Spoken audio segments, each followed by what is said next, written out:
Welcome to the first annual starter set showdown. We're in the first match of the Elite 8. We have Prodigy going up against Dynamic Discs. Let's get to know our competitors and see what they're working with here. First up, representing Dynamic Discs, we have Chris O'Brien, hailing from Las Vegas, Nevada. Chris is an avid lover of curse words and hitting trees. That he is. A fun fact about Chris. He's going to be working with the Escape, the EMAC Truth, and the Judge today. Our second competitor, Owen Potlitz, he will be representing Prodigy Discs today. I believe he had an F7 and M4, had a P3X, that's what it was. A lot of P's, a lot of M's, a lot of 7s, a lot of F's when you're going with Prodigy. But he hails out of New Jersey. Not a lot of people know that about Owen. A little fun fact about Owen is every day he's got to pick his outfits very carefully. He's got to find something to overshadow his actual level of play. That's why he's always got these loud shirts on, because he's got to find something that's just booming. Because, you know, I mean, it takes that much to overshadow his level of play. So there you go. Now you gotta have an edge pops. All right, let's get right into it. Hole 1, we have a par 3, 301 feet. You just want to get below those hanging branches right in front of you. That's pretty much the only threat here. Yeah, it's up on that hill to the left.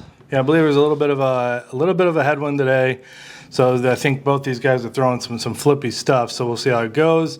That sure flipped all right. Yeah, it flipped right up, got that lift, caught the tree. There goes Christopher following it up, and there you go. There's that headwind right there.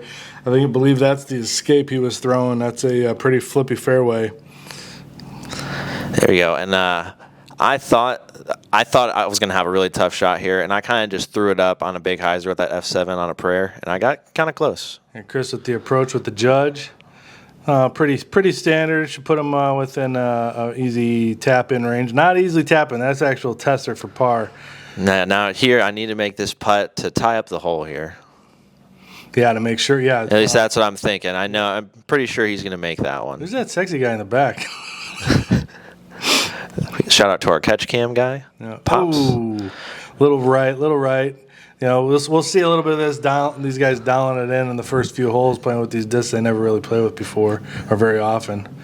Chris just has to sing it to take the lead here, and he does. Boom. He actually told me right before we started, is like he felt the Judge, and he really likes the beaded putter of it. I actually think after this round, that actually might be a switch for him. All right, now we're going into hole 2 here. Par 3, 259 feet. Very uphill at the start. Chris got the box after taking, he got par, so he's at even. Owen's at +1. Here goes Chris with the drive.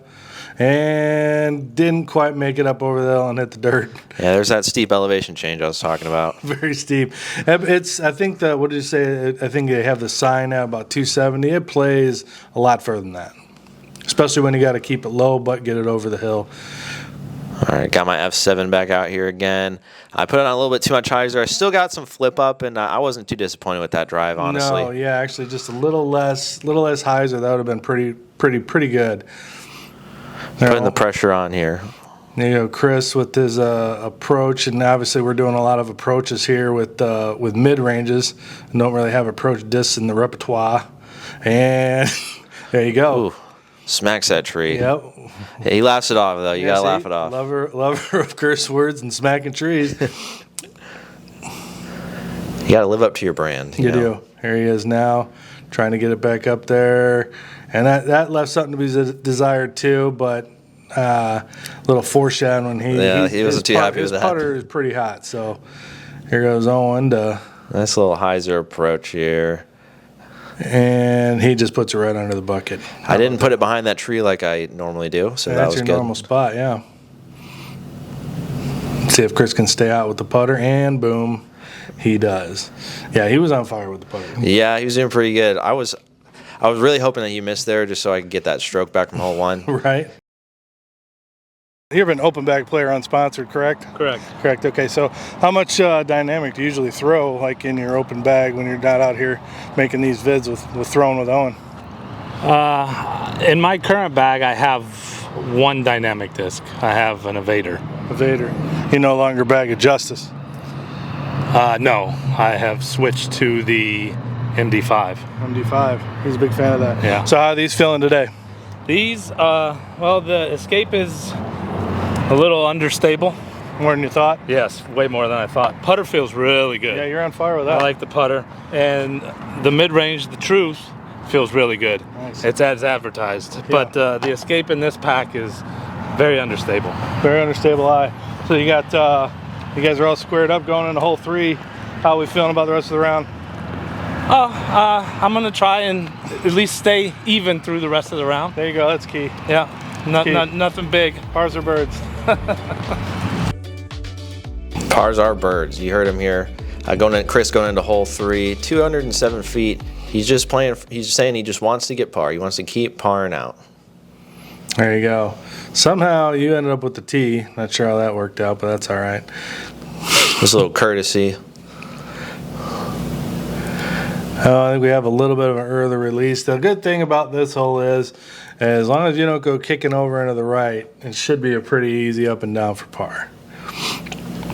See if Chris can rein in his M4, put it up a little high. There's another, and you'll see this as a kind of a reoccurring theme on this course, don't you think? It's a lot of low ceiling shots. Yeah, you'll see a lot of shots going high, especially from us. I just have to throw an approach here. And he does. A little kick off. There you go. Leaves himself, what, about 15 feet, 20 feet? And then I was just, once again, hoping Chris doesn't make the putt here. He's got quite a long one from here. And he actually makes it. Let's just see a replay on that one. Yeah, that was, I mean, he's staying hot. And he's pumped. See that? Literally pumped. Nice. That's another, what is that? Is that a, well, we got to come up with some kind of, we got to come up with some kind of name right there. And then after this putt, let's get to an interview with me this time. So I know you got some sponsors just for the channel, stuff like that, but you're still an open bag player, right? How many you're representing? What, Prodigy today? Yeah, I represent Prodigy. Just signed a 1-day deal actually, just to test out the waters. Test it out. How are they feeling so far? And you have a little trouble. I mean, trying to get them figured out here. First few holes. How are you dialing them in? Are you feeling good, or how you feeling? Yeah, now that I'm starting to get them dialed in, that F7 is like a weird. I never really bagged a slot like that flippy for a driver. Flippy, yeah. So I was getting used to it, but I think I got that one dialed in. The M4, I just released it offline on this hole. But putting feels good. PA3 feels really good. Yeah, you guys are both putting pretty well. I don't know, Chris putter's on fire so far today. I know, that was a great putt from him that last hole. Yep. So it's only one down right now. So, and all the tough holes are coming up. So yeah, we'll see. All right. Good luck to you. Thank you. All right, we got hole 4 coming up, par 3, 330. It's a big dog leg left, and you see it. We even make mistakes in post commentary. It was Owen putting the PA3s, not the P3X. There goes Christopher, and he shanks it way right. I think he actually gets a little bit lucky. He kind of caroms off a tree, and it's not as bad as it looks. So he's going to have a chance, a slight chance. So I know when I was coming up, I was just hoping I did not do that. And you didn't. No, got a nice little flip up. I was kind of dialing in that F7, like I just said. I was kind of figuring it out. There you go. Chris ended up in Narnia, so we'll see if he can. I think he's just pretty much, just going to kind of toss it out and playing for bogey here. So fake me out on the camera there, real quick. He did, and that's exactly what he did. That's an outside chance. That's a deep, deep circle two. Might be the edge of circle two. And here we go, big O. Can you take advantage? This is also a pretty long putt. This is a pretty good lie for, really close. Actually, it wasn't too bad. A little more juice, and he would have been in there. That was a pretty good lie, even for when I throw my own bag, honestly. And see, Chris can keep it hot. This is a tall order, though. And he gave it the height, I tell you that much. He didn't leave it short. Yeah, it was pin high. He's going to give himself a little tap in for bogey. And it looks like as long as Owen can take care of business, it's looking like we're going to square things up here. I did a little flex there. Yep, so Chris finishes off the 4, so he is now at +1. And Owen for the par. So we're all square. All square after 4, going into hole 5. Nice. A hole 5, par 3, 375 feet. It's tough to get to the pin. Mostly, you want to aim for like the gap right in front of us. So I actually pull out my mid instead of throwing my driver here. Yeah, playing it safe. It's pretty smart. Hyzer, yeah, just trying to land in the opening up there.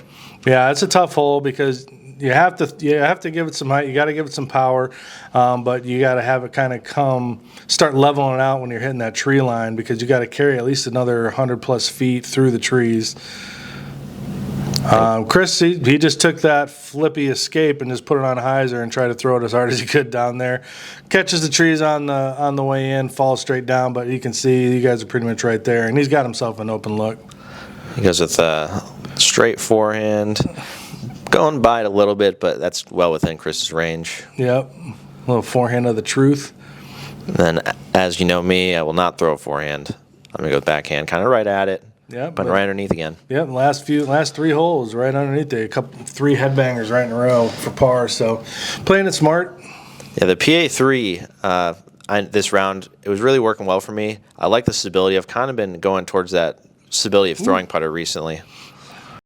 You think you kind of have an advantage today, being the older, wiser disc golfer out here today? No, because I'm more broke. Yeah, bro. Yeah, I'm pretty broke. That kind of equals it out, what you're saying? Yeah, I think so. What I can't do physically, I can do mentally. There you go. So you think you can do it? I think I can.